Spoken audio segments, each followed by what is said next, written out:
Well, Hamas throwing cold water on hostage talks with Israel, dashing any hopes of freedom for those still held in captivity and the prospect of a temporary truce for their own citizens. Now, rocket sirens are sounding across Israel as the Iranian-backed terror group fires a salvo towards the Jewish state today. Trey Yingst is live in Tel Aviv. He has the latest for us. Hi, Trey. Hey, Dana, good morning. Earlier today, Hamas firing more rockets toward Israel's second largest city of Tel Aviv. More than 300,000 people here heading to bomb shelters.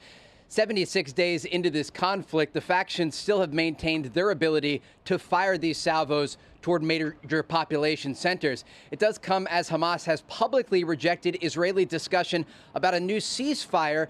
Hamas saying that no hostages will be released until the war is officially over. Now, that's what they're saying publicly. Privately, they have a different tune. Just yesterday, Ismail Haniyeh, the leader of Hamas, flew to Egypt, where he continued conversations about a possible deal. It does come as Israeli forces say they are close to completing high-intensity ground operations in northern Gaza. Much of the focus for soldiers over the past day has been in the Jabalia neighborhood, where the Israelis say troops from the 551st Brigade evacuated a group of civilians still in a building. With more difficult ground battles taking place in southern Gaza, the death toll is rising among Israeli soldiers, with a total of 137 killed since the ground operation began. Former Israeli ambassador to the United Nations, Danny Danon, said this to Fox News about the possibility of a ceasefire. That is why we cannot agree to a ceasefire now. And you see the voices coming from the UN, pressure on the US, because a ceasefire now will keep Hamas alive, will allow themselves to reconstruct their abilities, and they will become heroes. That should be a symbol that when you come against a democracy and you try to terrorize it, that is your last mistake. That's what will happen to Hamas in Gaza. The fighting inside Gaza comes as activity continues to increase on Israel's northern front. Overnight Israeli strikes against southern Lebanon were more serious after new attacks by the Lebanese militant group Hezbollah. Attacks against American forces are also increasing across the Middle East in both Iraq and Syria.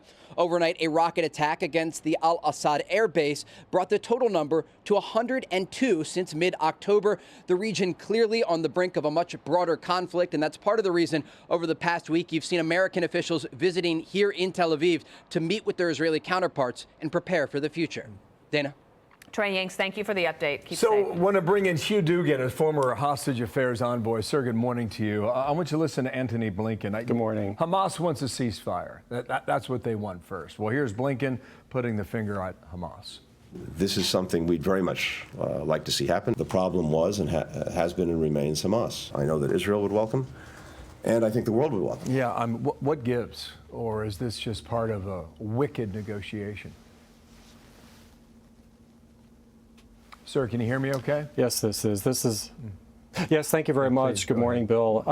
Hamas's sick tactic throughout this process is to invoke as much humanitarian damage as possible so that ultimately it can win on the battlefield of public opinion so as to dispel Israel in the region once and for all. So that's its final goal, is to dispel Israel. Hamas is not in this war for the usual reasons, to seek land, people, wealth. Its sole goal is to eliminate Israel. And I think all of these tactics we see with one side of Hamas, one wing saying it wants to get something going, the other side saying nothing until the war is over.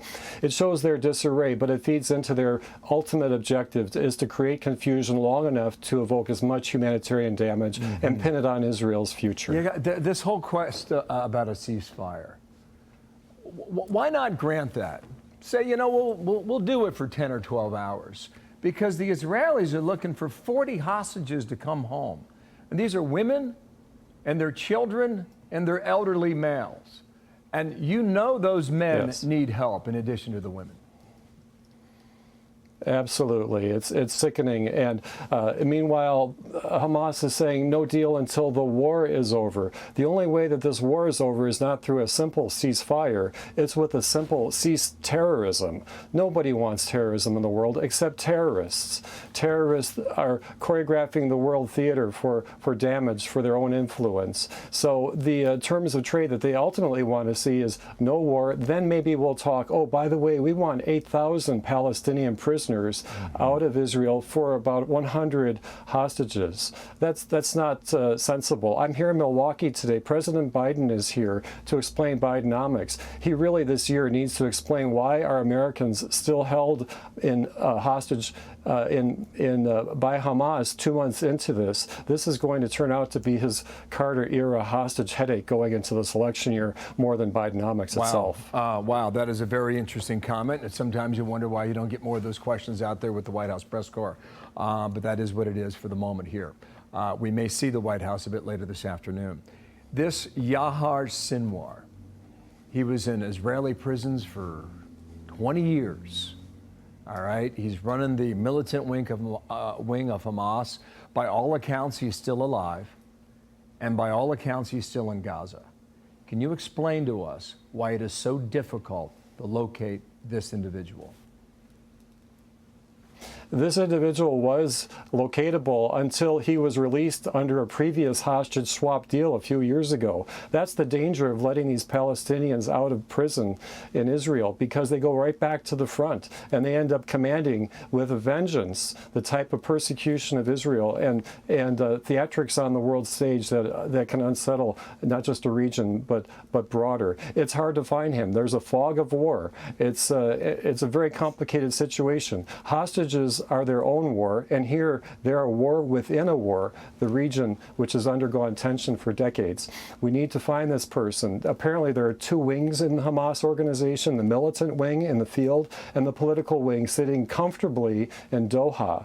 But they're the same bird. We need to find this bird and take care of it once and for all. Yeah, I believe the number was 121, I think, earlier in the week, right around that number where the Israelis thought 121 hostages were still being held and still alive. That number sound right to you, Hugh? I hear varying numbers. One is too many, obviously. 100, 121. How many dead since then? We've had 30 Americans die in this battle.